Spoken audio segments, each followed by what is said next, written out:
ചാലിയാറിന്റെ കരയിൽ പേടിയോടെയാണ് പുഴയോട് ചേർന്നുള്ള വീട്ടുകാർ താമസിക്കുന്നത്. രാത്രിയിൽ ഉറക്കം നഷ്ടപ്പെട്ടു. 20ഓളം വീടുകളാണ് പുഴയുടെ ഭീഷണിയിൽ കഴിയുന്നത്. തെങ്ങും കവുങ്ങും തേക്കുമെല്ലാം പുഴയെടുത്തു. ഓരോ കാലവർഷങ്ങളിലും നിരവധി സെന്റ് ഭൂമിയാണ് ഇവർക്ക് നഷ്ടമാകുന്നത്. മഴ ഇനിയും കനത്താൽ വീട് തന്നെ പുഴ കൊണ്ടുപോകും. രാത്രി കിടന്ന് ഉറങ്ങാവരെ പേടിയാ.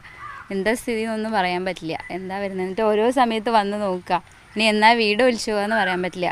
എല്ലാ മരവും ഇങ്ങനെ ഓരോ മഴ വരുമ്പോൾ ഓരോ ഭാഗം ഇടിഞ്ഞെന്നാ കേൾക്കുക. തെങ്ങോ എന്തെങ്കിലും ഒന്നും ഉണ്ടാവും വെള്ളത്തിൽ കിടക്കാൻ. വീടാണെങ്കിൽ ഒന്നായിട്ട് തമർന്ന് പോകാൻ പോകും. എപ്പോഴും രാത്രി ഉറക്കമായി നിൽക്കലാണ്. ഇപ്പോഴാ പൊട്ടുകയെന്ന് പറയാൻ പറ്റില്ല. അത്രയ്ക്ക് ദുരിതം അനുഭവിച്ചു. തീരത്ത് മതിൽ കെട്ടണമെന്നാവശ്യപ്പെട്ട് നാട്ടുകാർ പലതവണ പരാതി നൽകിയെങ്കിലും കാര്യമുണ്ടായിട്ടില്ല. രാഷ്ട്രീയക്കാരൊക്കെ ഇങ്ങനത്തെ ഒരു സംഭവം പറയുമ്പോൾ അന്നപ്പോൾ ഇവരെല്ലാവരും ഒന്ന് വന്നു നോക്കൂ, പിന്നെ അവരെ കാണുന്നില്ല. ഇലക്ഷൻ വരുമ്പോൾ വോട്ടും ചോദിച്ചു വരും. പഞ്ചായത്തിൽ നിന്ന് ഇതേപോലെ വന്നു നോക്കിയെന്നല്ലാണ്ട് ഒരു ഭാഗത്തുനിന്നും ഒന്നും ഉണ്ടായില്ല. ഇപ്പോൾ പറഞ്ഞ പോലെ കുറച്ച് അവിടെ കെട്ട് വന്ന്, കുറച്ച് അപ്പുറത്ത് കെട്ട് വന്ന്, കുറച്ച് ഇവിടെ വന്ന്, കുറച്ച് സ്ഥലം ഒഴിവാക്കിയിട്ട് അതേ കുറച്ച് അപ്പുറത്ത് ഒഴിവാക്കിയിട്ട് അങ്ങനെ അത് തുടർന്ന് കെട്ടി പോകുന്നുമില്ല. ചാലിയാർ പുഴയിൽ അനധികൃത മണലെടുപ്പ് വ്യാപകമാണ്. ചാലിയാറിലെ വൻതോതിലുള്ള ഈ മണലെടുപ്പാണ് തീരമിടിയുന്നതിന് കാരണമെന്ന് നാട്ടുകാർ പറയുന്നു. മീഡിയ 1 കോഴിക്കോട്.